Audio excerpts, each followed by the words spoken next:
So what's going on guys, Kids here and welcome back to a brand new video. For today I will show you the best Glaivier PVE build in Lost Ark. So in this guide I will show you what abilities and awakening skill you want to get. Then I will explain what are the best engravings, gems and even cards to use for endgame content. And then lastly I will show you the best gameplay and even which stats you need to allocate for PVE. So you would be able to get the best results and highest damage possible and much more. So no matter how low or high level or gear score your character is, you can easily use this build and follow the step-by-step guide. So if this sounds interesting to you, then let's get right into it.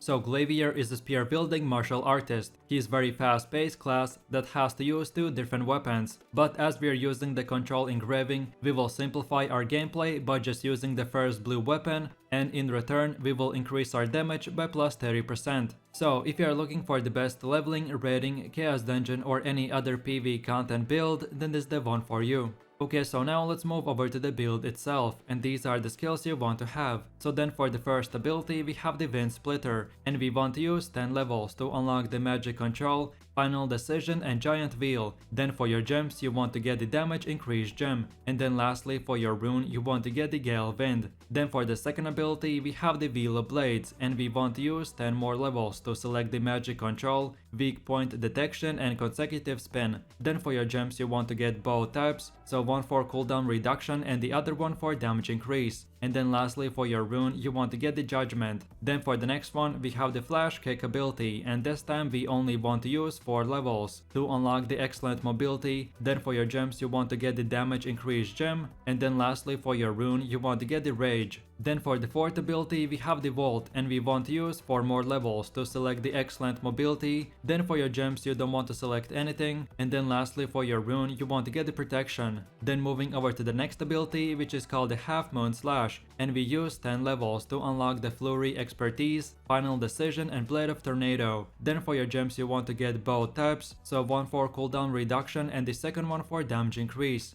And then lastly for your rune you want to get the Conviction. So then for one of the last abilities we have the Chain Slash, and we only want to use 4 levels to select the Fatal Strike. Then for your gems you want to get both types, so one for cooldown reduction and the other one for damage increase. And then lastly for your rune you want to get the Gale Wind. Then for the next ability we have the Raging Dragon Slash, and we want to use 10 levels to unlock the Quick Preparation, Quick Slash and Awaken. Then for your gems you want to get both types, so one for cooldown reduction and the second one for damage increase. And then lastly for your rune you want to get the Overwhelm. And then for the last and final ability we have the Shackling Blue Dragon, and we want to use our last 10 levels to select the Quick Preparation, Blitz and Critical Spear. Then for your gems you want to get the cooldown reduction gem, and then lastly for your rune you want to get the Focus. Then as well after level 50 for your awakening skill you want to get the Spear Meteor. But if you haven't reached level 50 yet, then here's a specific guide on which abilities you should upgrade first while leveling with the Glaivier. And then on top of all this, focus on equipping as high item level gear as you can. And then at the end game, you should have 350 crit and 1250 swiftness. But again, if you haven't reached this point yet, then try to have around 80% stats into swiftness and then the last 20% stats into crit. Okay, so then the way I would recommend to upgrade this build is at level 50, you will get around 250 points. So this is how your build should look like. But then by doing more and more endgame content, you will get more points. And then at the absolute endgame, this is how your build should look like with all the 412 skill points. So at the start you use the 252 point build, and then by leveling up and completing quests you will get more points. So just keep on improving your skills and getting higher tier runes and gems as well. So then let's move over to the engravings, and you want to get the control. This engraving will increase your blue weapon damage by 30%, but in return it will disable your second red weapon. This Glaivier engraving focuses on getting as much swiftness as possible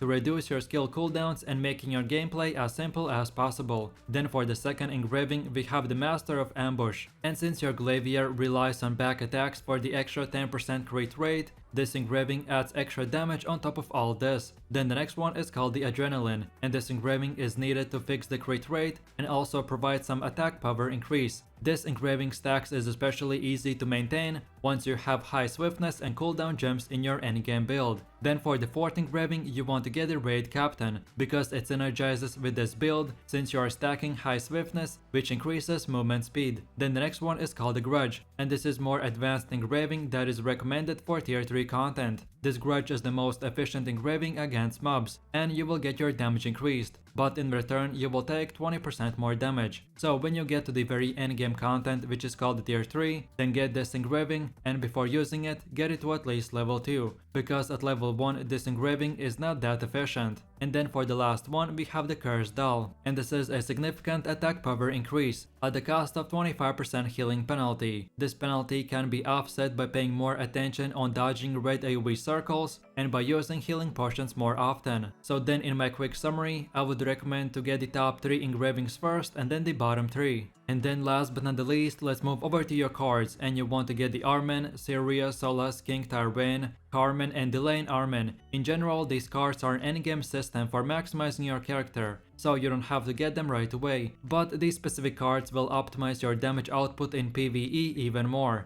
I did bunch of testing for this build, and this was the best and most optimized card set. Okay, so then moving over to the gameplay, and if you have played this class while leveling, you will be very familiar with the skills, so I will just try to give you a short description. So then for the first 2 abilities, we have the Raging Dragon Slash and Half Moon Slash. Both of these skills mainly provide you with high stagger and very high damage. Then for the next ability, we have the Chain Slash, and this provides a safe range attack when you're unable to get closer to the target. Then for the next ability, we have the Flash Kick, and this is a gap closing skill that also does decent damage when fully upgraded. It can be as well used to disengage the enemy with its fast animation speed, but it will burn your identity, so be careful. Then the next ability is called the Shackling Blue Dragon, and this is your party synergy debuff that provides 18% crit rate for you and your teammates. Then for the next ability, we have the Vault, and this is Glaivier's only counter attack skill, so usually save it for the big boss attacks. Then moving over to the next one, which is called the Wheel of Blades, and this skill provides a decent stagger,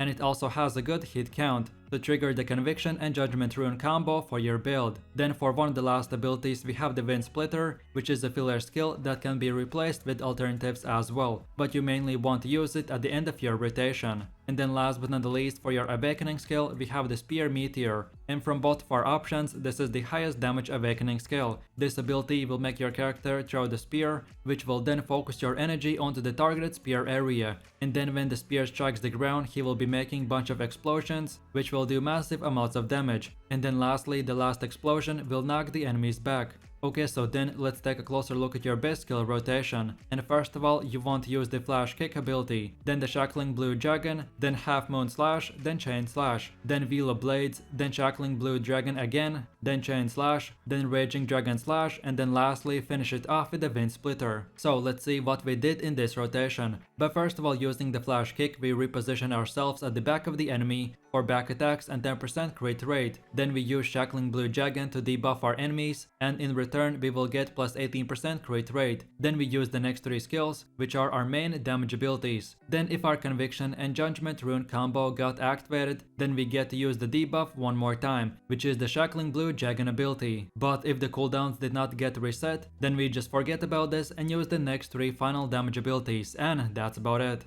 And then as a side note, I recommend to use the Chain Slash ability whenever it's available, because the rotation will become more spammy as you get higher and higher swiftness. So now in my last and final conclusions for this build. So remember that the swiftness is the priority stat for your Glaivier build to get as much cooldown reduction as possible. Therefore, crit rate needs to be added with the gear sets and engravings. Then as this build has a bit lower mobility because we don't have access to the second weapon skills, so you have to be more careful about using your spacebar. And then lastly, the only skill that wasn't mentioned in the rotation is the Vault ability, which like I said we should only use when counter attacking the enemy, and that's about it. So I really do appreciate everyone for watching guys, and I hope you enjoyed it. If you have any suggestions, feedback or other good Lost Ark PvE classes that you would like to see in the next video, then feel free to leave your comments in the comment section down below. And while you're doing that, please click like, subscribe and enable that notification bell, so this way you could support the channel and you won't miss any more amazing content from me. With all this said, you have an amazing day and I will catch you in my next video. So take it easy, peace.